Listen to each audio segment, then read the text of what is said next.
All right. So first of all, thank you all for coming to this talk. I know there's been a lot of interest in figuring out what the heck is this Bitcoin thing. I'm going to do you one step further, and I'm going to tell you a little bit about why I think Bitcoin is one of the most significant innovations of our time. I got to go fast, so I got to jump straight to the point. That answer is trust. Bitcoin is a system that reimagines trust. Everything that we deal with today depends on trust. The client-server model is a trusted relationship, right? It is your client is accessing some remote server that you are trusting to provide some data that you're expecting, right? In finance, this is a very broad problem, this problem of trust. In finance, we call it counterparty risk. Those of you who might work in financial services, you're familiar with this. In economics, we call it the central planning problem. The further away the decision maker gets from the individual constituents, the less effective their decision-making capacity is. And in computer science, we call it the Byzantine generals problem. You have a cluster of nodes, a set of servers, or machines that are responsible for doing some sort of work.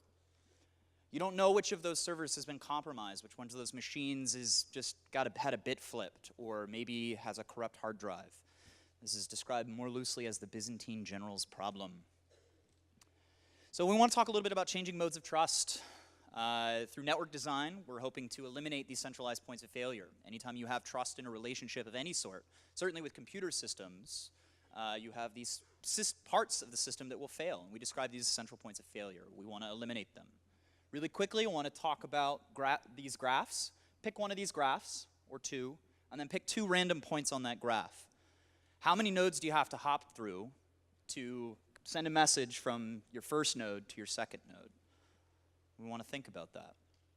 So let's talk about 2008, what really sparked the whole conversation about Bitcoin. We were in the middle of an election season. Sound familiar? We had a crisis, huge financial crisis. These large institutions that we had trusted with our finances, we're using them in different ways than we thought. And we had a bailout.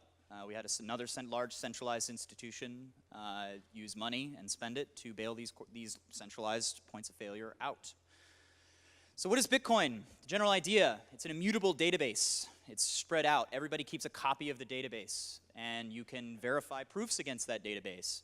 And we're building not just an internet of things, but an internet of commerce. We're building payment systems. We're building stored value systems. We're building smart contracts. We're building everything that you imagine in the current web, in the current internet, in the current technology world is being built on top of this immutable database now.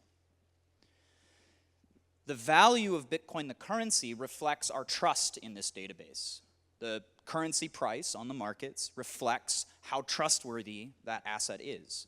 And the reason this works is really cool. Okay? There's three parts to it. You've got the blockchain data structure, which is all that it is.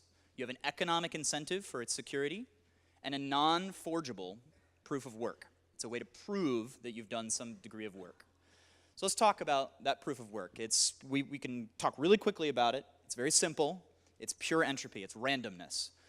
You spend work by your computer, and you pass it through a hash mechanism, and if that hash matches a special arbitrary pattern, you are rewarded with some new currency. And that's where the economic incentive comes from. The work that is done to secure the network is rewarded with a currency that only has value when that network is secure. If this network security diminishes, if that database's security diminishes, so too does the currency's value. So the miners would be disincentivized. But what is this blockchain thing? Well, blockchains are really simple. This is exactly how they were described for the very first time in the Bitcoin source code by Satoshi Nakamoto. That's just a data structure. But here's the trick. They're actually kind of slow and inefficient. You know, if you're trying to make a payment, at least in the modern world, you expect that payment to happen instantly. Banks manage to do it in about 3 days. Other systems can take weeks or longer, and they take significant fees because you have to jump a number of hops. But what they're great at is keeping history, keeping track, keeping people accountable. And that is what helps us restore trust. Bitcoin is a trust anchor. It provides a degree of certainty for any system that requires a shared perspective. And it's my belief that for that reason, Bitcoin is the most innovative thing that exists in our time and will continue to be so.